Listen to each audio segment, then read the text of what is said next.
A young man was smiling on the cover alongside a white wolf. The title of the manga promised a carefree life in another world. Hibino was sitting in the empty office late at night, tiredly discussing tomorrow's plans on the phone. Colleagues joyfully congratulated him on the successful completion of the project. For a moment, images of elves and unknown heroes flashed by. Details of the bizarre outfit with lacing. The names of the authors appeared on the screen. The first chapter has begun. Meeting. The employees were lively discussing how Hibino single-handedly salvaged the boss's hopeless plan. He nervously swallowed, realizing that he had attracted unnecessary attention to himself. One of my colleagues suggested going for a drink after work. Hibino politely but firmly declined. He quickly walked away while others behind praised his dedication to the company. In reality, the man only dreamed of how he would take care of the seedlings on the balcony during the weekend. He walked down the night street past the construction site. The silence was broken by the clinking of the guide dog's harness. The retriever carefully led the elderly woman. Hibino suddenly turned sharply. A woman with a dog was walking right under a massive metal beam that was being lifted by a crane. He tensed up. The dog looked around anxiously, and Hibino's eyes widened in horror. Passers-by nearby also understood everything, but froze in place. Hibino took off running. The heavy beam ominously swayed just above the old woman's head. He shouted down the street, begging them to step back. The woman stopped in confusion when Hibino ran up almost close to her. The dog dashed forward, pulling its owner along. The cable snapped, and the metal fell down. Hibino raised his gaze and froze, looking into the eyes of his own death. People cried out desperately. Panic broke out at the construction site. The crane operator was furiously shouting at the worker. A beam crashed into the asphalt with a deafening roar just millimeters away from it. The man blinked in shock amidst the cloud of dust. Suddenly, an unbearable pain pierced through the body as if it were being torn apart alive. The little boy suddenly opened his eyes wide and breathed heavily while lying on the damp ground. He got up, looking around the dense forest in confusion. The boy looked at his small hands and oversized clothes. A giant bear blocked the path ahead. The predator grinned at the small horned rabbit. The boy recoiled. The little rabbit, frightened, jumped to him and hid behind his leg. He panicked, having nothing to scare the beast away. The huge bear slowly turned its head and stared directly at him. The boy tried to slowly retreat, but his legs gave way from fear, and he fell helplessly onto the grass. The bear threateningly stood up on its hind legs. His body covered the sky. The boy was feverishly searching for a way to escape. In despair, he thought that maybe he would survive if he pretended to be dead. The beast roared deafeningly and charged forward. The boy instinctively grabbed the rabbit and covered it with himself. Sharp claws sliced through the air with a whistle. A flash of white light. A huge wolf jumped out of nowhere and sank its fangs into the bear's neck. The boy froze, forgetting how to breathe. The wolf's jaws tightened even more. With a powerful lunge, the wolf knocked the predator to the ground. A white wolf cub joyfully ran up to the boy. The great beast continued to fiercely tear apart the enemy. The skirmish quickly came to an end. The wolf triumphantly towered over the dead bear. The boy looked at the rescuer with pure admiration. The beast breathed heavily, and the boy lost consciousness from the strain. The wolf gently licked him on the cheek. An old elf in a cloak emerged discontentedly from the bushes. The boy woke up in bed from the fact that the beast was licking his face again. He stared with wide-open eyes at the wolf's face in front of him. The boy reached out his hand and sank into the soft fur. Nearby, the wolf cub barked cheerfully. He slowly got up and left the room. The wolf was crashing behind. The boy approached the open door. What he saw outside made him freeze on the threshold. Dozens of fluffy monsters were peacefully resting in the yard. He was breathless. A strange horned creature peeked out from behind the tree. The boy joyfully realized that he had entered a true paradise. With a happy smile, he rushed to hug the animals. He gently reached out his hand to the horned cat. The boy blissfully buried his face in the warm, fluffy fur. Around him,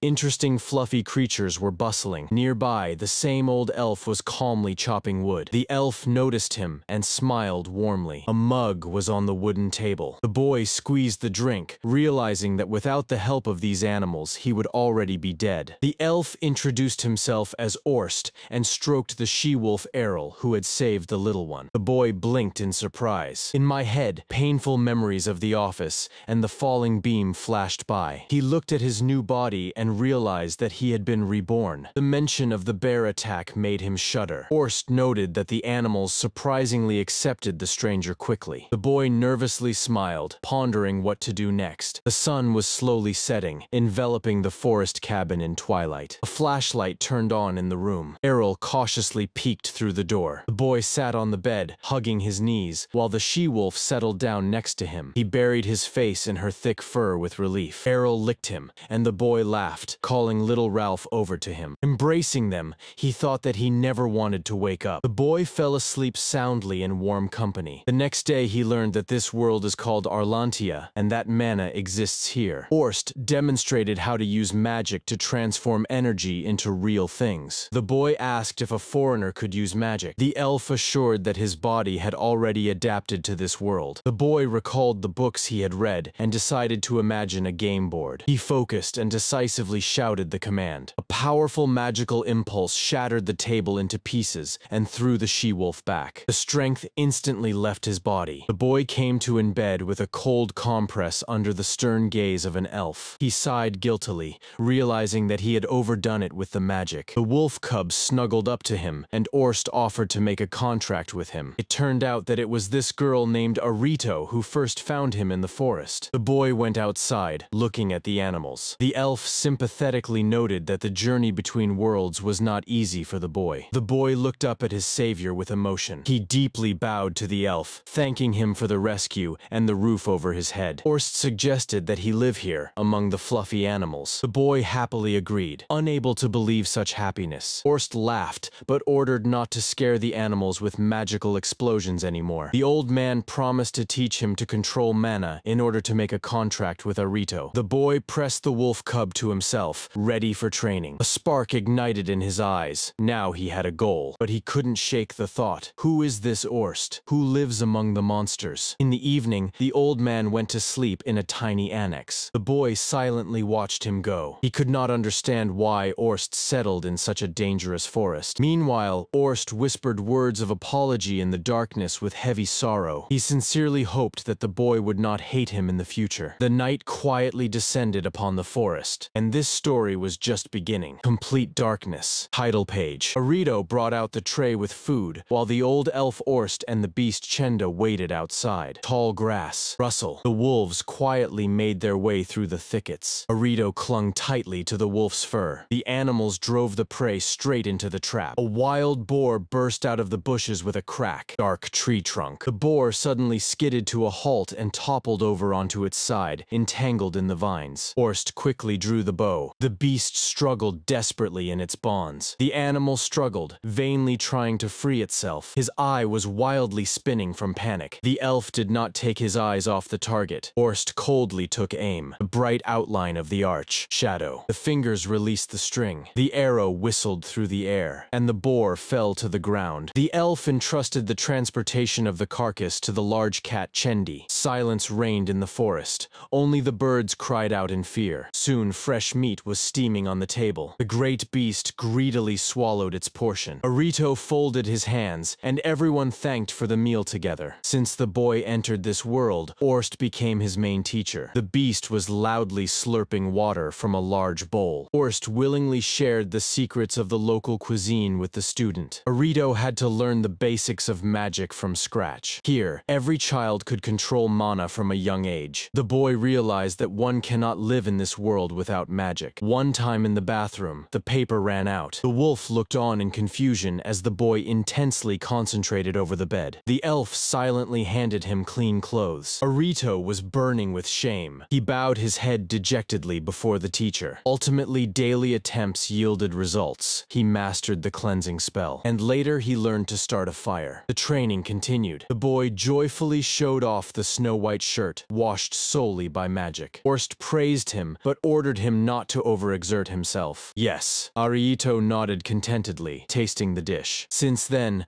Arito slept peacefully. Flash. Household magic became his daily routine. Later, the boy decided it was time to add vegetables to his diet. He called the wolf cub Shiro and the other animals to go with him. The company left the yard. Arito warned that today they would go a little further. The young man smiled happily. The branches of the trees swayed gently. However, all the plants in the meadow turned out to be wilted. Arito sighed because he wanted to treat his grandfather to a delicious lunch. Suddenly, Shiro grabbed him by the sleeve and pulled him along. The boy became anxious. He recalled Orst's words, "In the south of the forest of death live the most dangerous monsters." The wolves stopped cautiously. They have already gone too far. The eerie thickets loomed silently around. There were plenty of vegetables here, but the air became heavy and sticky. Arito ordered to return immediately. A branch snapped sharply behind. A giant snake loomed over them, emitting a lethal magical pressure. Arito froze in horror, and on the other side, a huge praying mantis beetle crawled out. They were surrounded. The wolves skinned themselves, covering the boy with their bodies. The snake lunged forward with its mouth wide open. Her massive body sliced through the air. The Shiro fiercely sank its teeth into the monster's scales. The reptile clenched its jaws on the she-wolf. The beast was smashed into the stone with force. Arito fell, covering his head with his hands as the snake tail flew over him. The boy screamed wildly. The snake was preparing for a new strike. A loud crack was heard from the side. The boy turned around in shock. He curled up on the ground. The she-wolf bravely jumped towards the mantis. Arito covered his mouth with his palm. Shiro recoiled, bleeding. Her body was pierced through by sharp crystals. The boy begged to flee, but the predator only howled fiercely at the enemy. The massive paw of the mighty wolf crushed the beetle with one blow. The adult animals drove away the snake. Arito rushed to Shiro on trembling legs. He fell to his knees beside his injured friend. Tears flowed like a river. The boy blamed himself for everything. A plate of hot rice. At home, Orst has already set the table. The crispy tonkatsu calmed the boy a little. The elf calmly said, "The forest is dangerous, but Arito has learned this lesson." The boy was not guilty of the attack. Arito abruptly stood up. He firmly asked his grandfather to teach him combat magic and archery. The young man aspired to become strong enough to depend on no one. Orst looked closely at the student. The elf in the hut smiled and promised to give him a full run. From that day, Arito's life changed dramatically. He meditated every free minute. During the day, he was running laps for endurance and shooting with a special bow. He now walked in the forest exclusively on safe paths. At night, he helped Orsta mix the medicine to save his animals in case of trouble. Mana Arito has finally stabilized. Orst said, "It is time to sign the contract." The boy reached out his hand to the white wolf. He directed magic, carving the name. "Snowflake," he exclaimed joyfully. Arito happily pressed against the she-wolf, clearly hearing her voice for the first time. The young man drew the bowstring. The arrow hit the target exactly. Orst praised his progress with wind magic and invited him to dinner. The meat rolls smelled appetizing on the table. The elf sighed in disappointment. He wanted tonkatsu, but the dish couldn't be prepared without eggs. Suddenly, a giant bird descended into the yard, raising a cloud of dust. Orst asked him to take them to the village of Ulu. It was a rock, a magical stone bird of the elf. The bird looked at Arita with a huge eye. The boy gently stroked its fluffy feathers with admiration. The master helped the student to sit on his back. The roach suddenly took off, spreading its wings. The height took my breath away. Arito's head instantly spun. As soon as they landed, the boy fell onto the grass from terrible nausea. In the village of Orst, he went about his business, while he sent the student to get groceries. The seller warmly greeted the little customer. The boy barely squeezed the heavy packages into the bag. On the way back, the locals were surprised that such a little one was already running errands. At home, luxurious meat awaited them. Everyone eagerly pounced on dinner. Door frame with scratches. He sadly realized that his body had not grown at all since the moment he appeared in this world. He tightly embraced the she-wolf, seeking comfort. Later, the boy calmly mowed the weeds in the forest. Suddenly, the bushes on the side rustled. A huge wild boar jumped right at him. The irritated boar fiercely bared its teeth, preparing to attack. The boar charged forward with a roar. A large she-wolf suddenly dashed in from the side. Her claws ripped the beast apart while it was still in the air. Blood splattered on the leaves. Arito exhaled, slowly lowering the bow. They decided to take the meat with them. They hurried to leave so that the smell of blood would not attract other predators. Suddenly, the young man stopped. He tensed up. The boy drew the bow, aiming at the dark thicket. There was a shadow, but no hostility was felt. It turned out to be Chenda the cat, and everyone calmly headed home. The morning has come. Orst thanked Roche for delivering the herbs. During the next flight, Arito held tightly onto the feathers. Arito noticed a strange flash ahead. Something flashed in the sky. The eye of the storm has narrowed. Orst grinned joyfully. Something was flying towards him. A silhouette emerged in the clouds. A gigantic winged shadow was rapidly approaching through the clouds. Arito fearfully pressed against the bird's back. It was a real wyvern. The dragon aggressively declared that this is his new territory. The wyvern attacked the giant bird. She was no smaller than Roach himself. The wyvern growled fiercely, challenging Roach to a fight. The wind knocked him off his feet, and Arito panicked. However, Orst simply adjusted his glasses calmly. The elf coldly commanded Rocha to show the impudent one who the true ruler of the sky is. The team of heroes posed for a group portrait, sketch of the magical satellites of Arito. The third chapter begins peacefully. Arito and Orst are working on the drawings in the company of wolves. Suddenly, the young man breaks away from his tasks and looks out onto the street, where beast people are pulling carts. The boy on the cart suddenly points to the sky. The villagers shockingly raise their heads. High in the sky, something is swiftly cutting through the clouds. Unknown shadows are approaching. A flash, and a dragon and a giant bird clash in battle over the village. Orst and Arito run out into the street, watching the battle of the titans. The air trembles with speed. The beak and scales collide with tremendous force. The dragon is panting fiercely on the feathered peak. Orst grins, while the frightened Arito barely clings to his grandfather's cloak. The lizard roars with rage. The bird scorches him with its icy gaze. The dragon suddenly dives. They are maneuvering on the brink of collision. The lizard grits its teeth, impressed by the enemy's agility. Orst covers Arito with his back,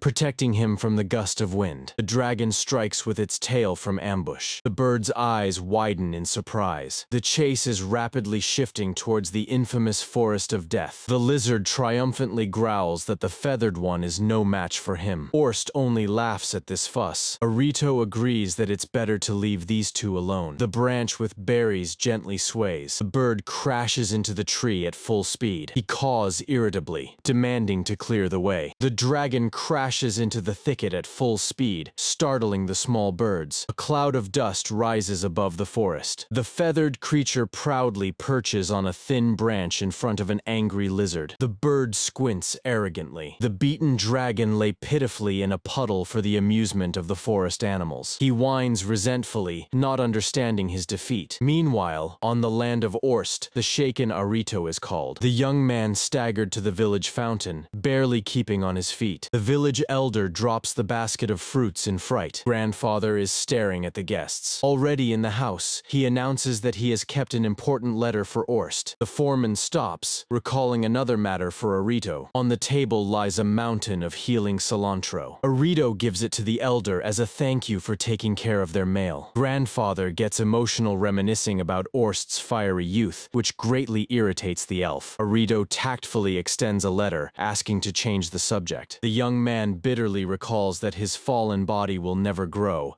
and there is still no way home. Orst is animatedly negotiating something with the elder. Arito thoughtfully examines the fresh mate and fruits. They say goodbye to the hosts and go out into the yard. Orst silently hands the boy an envelope. Near the fountain, Arito opens the letter in surprise. This is an official identification document in the name of Arito Hibino. Under it, there is another document with the surname Elgard. Orst explains that in the neighboring country of elves, different races live, and a surname is necessary there. Orst lists the races of that country: humans, beastfolk, fairies, and others. Arito blinks his eyes in confusion. The elf looks at him with a warm smile. He tosses a fruit. Orst is confident that his own surname Elgard will protect the young man. Arito freezes. The grandfather really cares about him. The elf awkwardly turns away. A pen appears on the table. Orst asks to sign the papers. Local cats and birds recoil in shock. Arito understands. This is a certificate of adoption. The blushing boy can barely hold back his tears, as Orst has long since become a true grandfather to him. The pen decisively touches the parchment. The signature has been placed. They are eagerly running for shopping. Arito smiles widely and sincerely thanks. In the local bakery, the beast man joyfully sprinkles flour for them. The pig jumps amusingly, dreaming of roasted pork. A falcon circles calmly in the sky. The Orst house quietly stands on the edge of the forest. As soon as Arito steps over the threshold,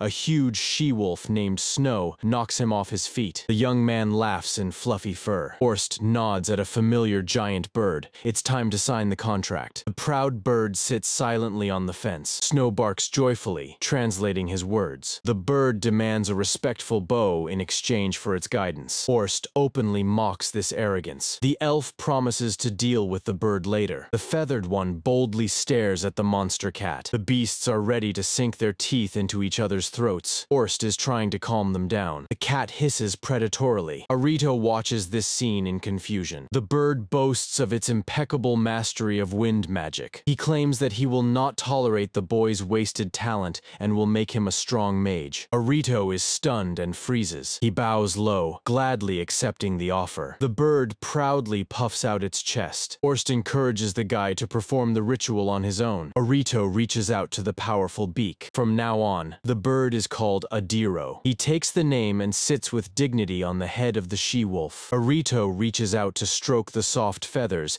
but instantly receives a painful peck. Orst joyfully announces a dinner. Snow is happily rushing to help. The elf slyly squints. Adiro is lonely on the pole. The cat is suspiciously watching the newcomer. Twilight descends on the yard. The night forest envelops the cottage. A strange owl hoots on the branch. A small bird flies into the darkness. Time passes. Arito gets used to trips to the village. He joyfully boasts to Orst that he has learned to defeat weak monsters. The elf is calmly casting spells by the stove. Thick sauce deliciously pours over the meat. Orst seriously notes, 2 years have passed, and Arito has truly become strong. Orst adds that now Arito can also handle weak monsters on his own. Arito modestly waves it off. It's all thanks to Snow and Adiro. The sly smile of the grandfather makes the boy tense up. Orst forcefully pushes Arito out the door to stretch. The young man cries out in panic as the giant eagle roach grabs him by the collar. The bird swiftly rises into the sky. Adiro reproaches Arito for his cowardice, recalling a once interrupted duel. In free fall, all of Arito's life in the village flashes before his eyes. He comes to his senses in the middle of a blooming meadow. Adiro looms over him, marveling at his amnesia. The boy grabs his head. The first memory. Grandfather throws him out of the house. Memory 2. The predatory summer of the eagle. Roach rushes through the clouds, and it ruthlessly throws the passenger down. Arito finally understands the picture of events. He is feverishly feeling his clothes. A magical communicator catches the eye. The boy is shouting furiously into the device, demanding explanations. From there comes the relaxed voice of Orst, who has thrown his legs on the table. Arito breathes a sigh of relief. The connection is still working. He looks around and asks where he has ended up. It turns out that Rock threw him all the way beyond the infamous forest of death. The young man freezes. The cunning elf forcibly sent him on a journey. Orst calmly entrusts him with gathering herbs. This is his first independent task. Adiro is going on a reconnaissance mission. The elf strictly prohibits the sale of the collected items and the communicator itself. This will instantly draw unnecessary attention to the guy. Instead,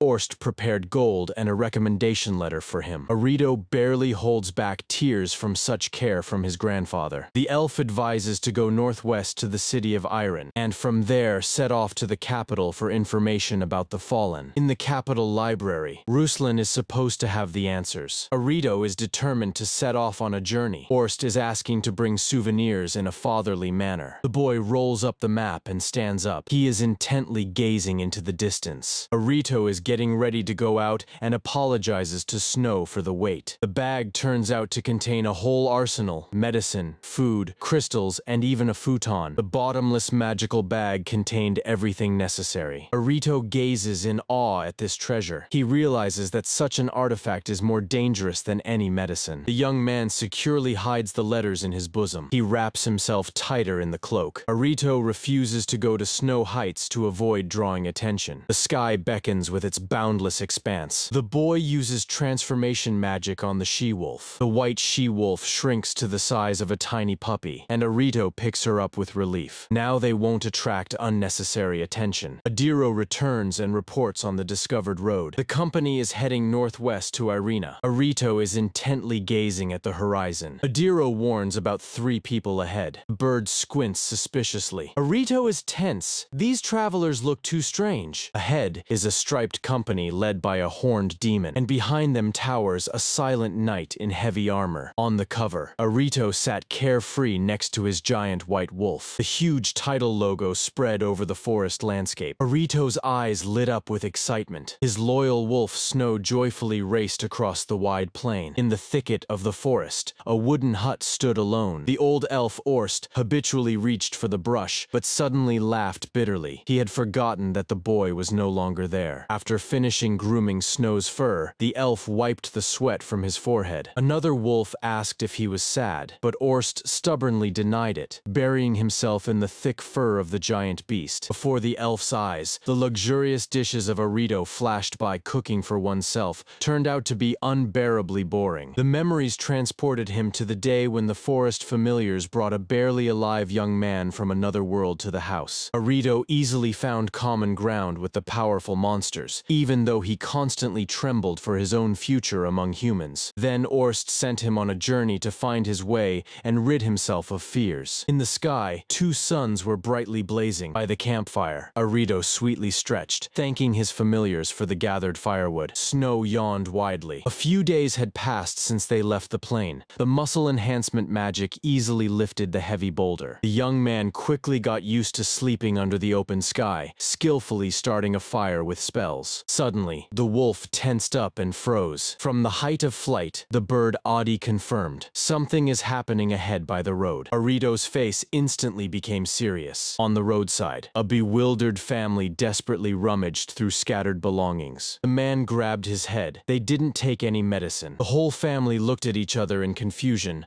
None of them had any medicine with them. Did something happen? The young man's voice made him flinch in fear. The woman with tears in her eyes held the girl, who was burning with fever, close to her. Arito stepped forward decisively. The young man gently asked what the girl's name was. Her name was Chico. Asking for permission, he reached out his hands to the sick Chico. The cleansing magic flared up, a skill he had successfully picked up at the rural clinic. The girl's breathing steadied. The fever instantly subsided. The parents watched their daughter with bated breath. She looked noticeably relieved. Arito sighed with relief and handed his parents the antipyretic just in case. The shocked man looked distrustfully at his rescuer. He advised the boy to register rare animals to avoid causing panic in the cities. The young man sheepishly scratched the back of his neck. The forest habit of concealing his aura kicked in automatically. The man merely blinked in surprise, not understanding the words about the high density of magic. The hearty soup bubbled loudly in the pot. The camp sank into tranquility. The rescued family was sound asleep in their tent. Adi silently kept watch on a branch of the tree. In the morning, the man persistently handed Arito a pouch of coins. The young man hesitated, remembering the teacher's instruction not to take anything unnecessary. But the father put money in his hands. "They are necessary for a long journey to the city of Iron. Your kindness will someday help others." The man smiled as he said goodbye. Arito smiled warmly in response. On the way, he noticed that the bird had flown somewhere ahead again. The first settlement appeared on their path beyond the walls. The young man stepped uncertainly over the threshold of the local shop. The owner greeted him with a wide, friendly smile. Arito laid out the wild herbs on the counter. Their incredible quality left the merchant bewildered. Kramar seriously warned, with such goods in large places, it is easy to acquire powerful enemies. In addition to the normal price, he poured some vegetables for the boy, watching him anxiously as he left. Stepping out onto the street, Arito let out a sigh of relief. The first trade deal had gone surprisingly smoothly. Together with the wolf, they continued down the road. The young man suddenly stopped. He needed to settle something before the big city. At night, their tent grew again under the sprawling tree. Snow happily devoured the roasted meat. A magical bracelet shone brightly on Adi's paw. Arito explained, "These are familiars' marks to avoid problems with the guard." He looked at the huge bird and asked it to become a little smaller. He explained that this tag works just like in Snow and is needed to avoid drawing unnecessary attention. Adi clicked his beak in displeasure, but instantly shrank to the size of a pigeon. Excess attention from people was of no use to them right now. The bird, offended, sulked, turning away to sleep. The endless plains were submerged in the morning light. A sudden hurricane wind hit from behind. Arito barely held onto the cloak, trying not to fall on the stones. Adi issued a challenge. "This is the perfect time to learn to feel the air currents." The young man sparkled his eyes with excitement. The magic struck the soles of his boots with force. He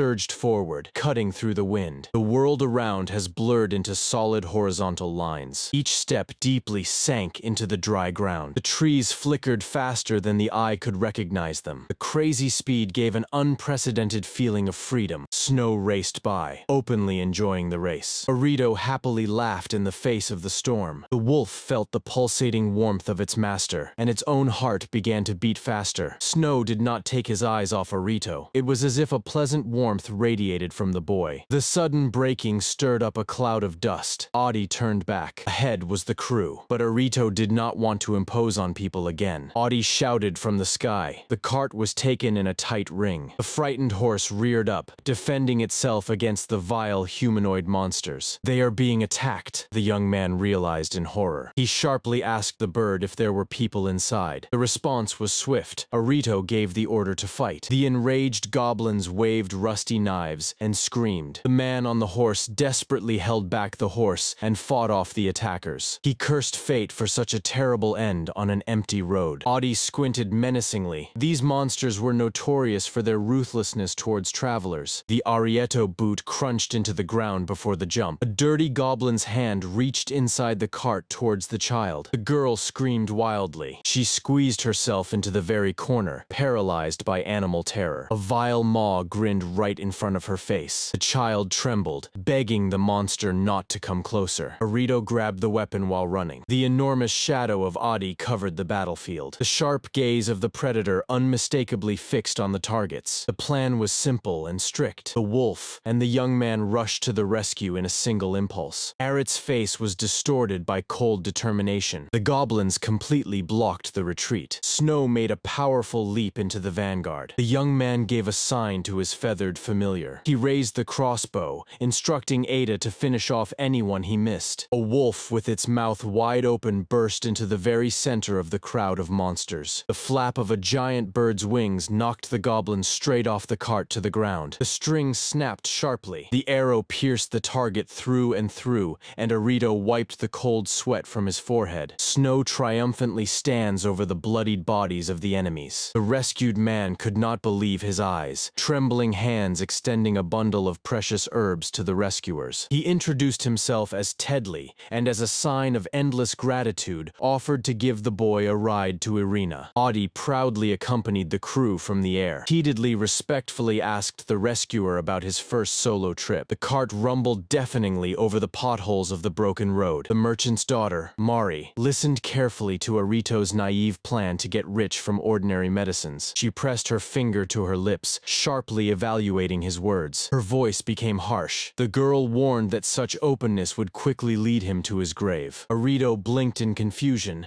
not at all expecting such mature lessons from a child. "Isn't that right, Dad?" Mari smiled, and Tedley added that they would gladly help the boy themselves. Arito awkwardly hesitated, flustered by the unexpected concern. Izo handed the girl a bundle of belongings and sternly ordered her to return at the slightest hint of danger. She had just recovered. The tiger girl joyfully dashed out the door, while he stayed behind to watch her leave. "See you?" she called out at the last moment, disappearing among the trees. Izo raised his hand in farewell and shouted after her, "Take care." Left alone, the boy tied on an apron and returned to work. He dragged a heavy bag of coal for the forge. Izo reached for the shelf. On the table, a wooden blank and a hammer were already waiting. Today he decided to forge a long sword. Yesterday's clay mold has already dried, so we could get to work. He divided the mold into two parts and carefully pulled out the wooden base. Having gathered the mold back and secured it in the sand, Eizo poured molten iron inside. When the metal cooled, the boy broke the clay and began to hammer out all the imperfections. Then back to the forge, and the resounding blows on the anvil gave the blade its final shape. With a hissing sound, the hot steel plunged into the liquid, raising a thick cloud of steam. The hardening was successful. The boy took to the sharpening stone, achieving the perfect sharpness of the blade. Then he fitted the guard, wrapped the handle in leather, and crafted simple wooden sheaths. Usually, such weapons are made by an entire guild, but special skills allowed Eizo to complete the entire process by himself. "Done," he exhaled contentedly. The top of the handle was adorned with neat engraving. It was a fluffy cat from his past world. Eizo sincerely hoped that the fluff ball was doing well. The first sample of the longsword turned out perfect. Now it was possible to start serial production of simpler blades and knives. But first, he couldn't contain his childlike delight in his own work. The boy dramatically raised his weapon above his head, like a game hero who had just received legendary loot. Suddenly he froze. A tiger girl stood in the doorway, looking perplexedly at the scene. Eizo instantly blushed with shame. Nothing like that. "Welcome back," he blurted out, stammering. She blinked in surprise, and then her cheeks were also flushed with color. Eizo noticed her confusion and asked in bewilderment what had happened. "I'm just very happy," the girl quietly confessed, fiddling with the pendant around her neck. The boy smiled warmly, realizing that she was pleased that someone was waiting for her at home. She happily closed her eyes and joyfully nodded. In his past, lonely life as an office clerk, Eizo had never felt such simple warmth. Recovering, he changed the subject and asked about the catch. The girl proudly declared that she had hunted a deer. The carcass turned out to be a drag, so she hid it in the lake to retrieve it tomorrow morning. Eizo laughed and asked how his arrows and knife performed in action. The girl immediately began to enthusiastically share her impressions. The weapon worked flawlessly, and the evening in the forge was filled with its lively tale of the hunt. The next morning, they brought home the hunted Samiya deer and got to work processing it. The girl firmly grabbed the skin and began to pull it off the carcass with swift movements. Thanks to the girl's technique and the sharp knife, the skin was removed instantly, immediately moving on to the meat. The blade cut so easily that Samiya couldn't help but laugh while Eizo asked her to be careful. The fresh meat glistened appetizingly at the cut. They managed to complete the work surprisingly quickly. Eizo was not yet fully familiar with the ink, but the girl was already impatiently urging him to fry the back. A huge piece of meat with a dull thud lay on the table. Finally, it had taken on the familiar shape of a blacksmith's work. While the lunch sizzled over the fire, the boy remembered his past world and the foreign labor that made food so convenient. Eizo said that he left the remains and bones in the forest. The wolves will feed on them. He carefully bit into the hot piece. The juicy meat literally melted in the mouth. After the salted meat and dry rations, it was a real flavor explosion, and Samiya immediately promised to hunt a bird next time. Eizo supported this idea with a smile. The hearty meal became the perfect conclusion to the morning. The remnants of the catch were rubbed with salt and hung in the workshop to dry over the fire. The boy was already mentally savoring the future smoked meat. Soon, work in the forge resumed again. Samiya enthusiastically helped knead the clay for the new molds. She even volunteered to independently clean the finished products from burrs. Through joint efforts, they quickly accumulated enough goods for the trip. Marius joyfully met them on the familiar streets of the city. The guard admitted that he had already started to worry about their long absence. Noticing the new swords, he promised to stop by the shop a little later. Eizo laid out his goods in the bustling market of the city of Gio. I greeted the neighbor trader. While there were no buyers, he sent Samiya for salt and barley. The girl ran carefree between the rows. The boy was left alone behind the counter. The weather was wonderful, and time passed slowly. Suddenly, a mustached man in expensive clothing approached him and asked to see his weapon. Eizo extended one sword, and the client skillfully drew it from the scabbard. The blade glinted in the sun. The man froze in surprise. He meticulously examined the perfect edge of the metal, and he nodded in satisfaction, appreciating the impeccable quality of the work. Eizo couldn't believe his ears when the stranger asked for 4 blades at once. It turned out that he was a traveling merchant who planned to profitably resell weapons in other cities. For the blacksmith, it was the perfect opportunity to expand his market. They shook hands, and the coins jingled pleasantly in the wallet. The boy watched the merchant leave, pondering distant journeys. He daydreamed that one day he would save enough money and take Samiya on a great journey. The market continued to buzz. The trade was surprisingly lively. Later, Marius arrived with his comrades and bought all the ordinary long swords. Only one elite blade remained on the counter, which Eizo had kept in reserve. The ordinary knives have also dispersed, and in the meantime, Samiya has returned. Suddenly, the girl blinked her eyes in surprise. A short, stocky figure confidently walked down the street. Samiya immediately recognized the gnome, a great rarity for these parts. Eizo stared curiously at the representative of the legendary race. The beast woman quietly added that she had only seen them deep in the forest before. Meanwhile, the girl dwarf stopped and looked straight at them, and she rushed to the counter. Breathlessly, she fired off the question, "Did Eizo forge the knives for for the city guard? The boy nodded confusedly. The stranger's eyes sparkled with excitement. Her gaze slid over the only blade left on the table. She asked for permission to examine it, and Azo handed over the blade. She froze, carefully gazing at its details. The gnome brought the blade closer to her eyes, examining the finest scratches on the metal. And then she unexpectedly asked to see the best weapon from the arsenal. Realizing that this guest was knowledgeable about metal, Azo dared to retrieve his pride, a high-class sword. He carefully handed it to the girl. The gnome politely bowed while accepting the heavy weapon. The blade with a quiet chime emerged from the sheath, shining with a blinding brilliance. Izo was impressed. Despite her small stature, she held the sword incredibly professionally. The girl made several smooth trial strokes, and I literally fixed my eyes on the perfect structure of the metal. Samia and Azo silently observed this rigorous examination. Minutes passed, but she still did not take her eyes off the blade. Around, the market was bustling.